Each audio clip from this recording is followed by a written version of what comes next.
আল্লামা মামুনুল হকের বিরুদ্ধে মামলা করবেন বেবি হাজ্জাজ। আল্লামা মামুনুল হক 12 তারিখ নির্বাচনের দিন দাঁড়িয়ে থেকে নাকি বেবি হাজ্জাজের লোকের উপরে হামলার অর্ডার দিয়েছেন। এই কারণে আল্লামা মামুনুল হকের বিরুদ্ধে মামলা করবেন।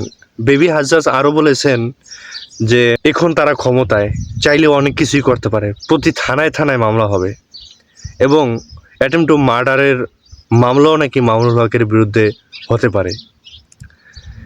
এখন চিন্তা করেন যে বেবি হাজ্জাজ, আমি তাকে ববি হাজ্জাজ না বলে বেবি হাজ্জাজই বললাম, সে আসলেই শিশু।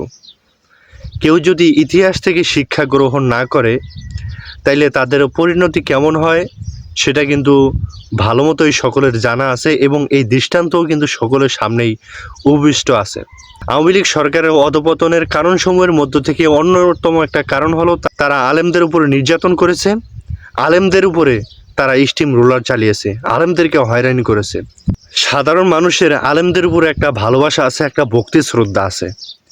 আলেমদের উপরে যদি কেউ নির্যাতন করে সাধারণ মানুষ তাদেরকে প্রত্যাখ্যান করে, তাদেরকে অন্ততপক্ষে দিল থেকে তাদের প্রতি ঘৃণা প্রকাশ করে, যার কারণে দেখছেন আওয়ামী লীগ সরকারের কী পরিণত হয়েছে। এর অন্যতম একটা কারণ হলো তারা আলেমদের উপরে, এদেশের শীর্ষ ওলামায়ে কেরামের উপরে তারা জুলুম করেছে, শীর্ষ ওলামায়ে কেরামকে তারা হয়রানি করেছে। সেক্ষেত্রে তো বেবি হাজ্জাজ সে তো একজন শিশু। মামুনুল হক তিনি আওয়ামী লীগ সরকারের সময় মাথা নত করে নেয়, তাদের বিরুদ্ধে লড়াই করেছে, মাথা নত করে নেয়।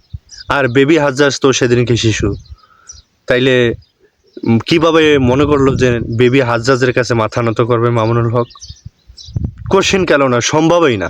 আমি বলি ভারপ্রাপ্ত আওয়ামী লীগ হলো বিএনপি, আমি তাদেরকে বিএনপি বলি না, আমি বলি ভারপ্রাপ্ত আওয়ামী লীগ, মানে আওয়ামী লীগের খেলাফতপ্রাপ্ত দল হলো বিএনপি। আওয়ামী লীগ যেহেতু দেশে নাই তাই আওয়ামী লীগের দায়িত্বটা বিএনপির উপর অর্পণ করা হয়েছে। ভারপ্রাপ্ত বিএনপি সেই আওয়ামী লীগের পথেই কিন্তু হাঁটছে। তাদের এক একজন মন্ত্রীবর্গের কথা শুনলে সেটাই কিন্তু স্পষ্ট হয়ে যায়, কথার কোনো লাগাম নাই। আওয়ামী লীগের কিছু মন্ত্রী ছিল, ঠিক সেই আওয়ামী লীগের মন্ত্রী পথেই কিন্তু বিএনপির ভারপ্রাপ্ত মন্ত্রীগুলো কিন্তু সেভাবেই কথা বলছে। তাদের নিজেদের মধ্যে সামান্য একটু অনুশোচনা নাই, নিজেদের মধ্যে যে আগের তুলনায় ভালো করার যে একটা স্পৃহা, সেই স্পৃহাটা কিন্তু তাদের মধ্যে দেখা যায় না। বর্তমান প্রধানমন্ত্রী তারেক রহমান তিনি আলেমদের সাথে সাক্ষাৎ করে, আলেমদের সাথে মত বিনিময় করে, বিরোধী দলীয় নেতাদের সাথে সাক্ষাৎ করে, অথচ তার দলের এই শিক্ষা প্রতিমন্ত্রী বেবি হাজ্জাজ সে আবার আলেমদের বিরুদ্ধে মামলা করবে বলেও হুমকি দেয়।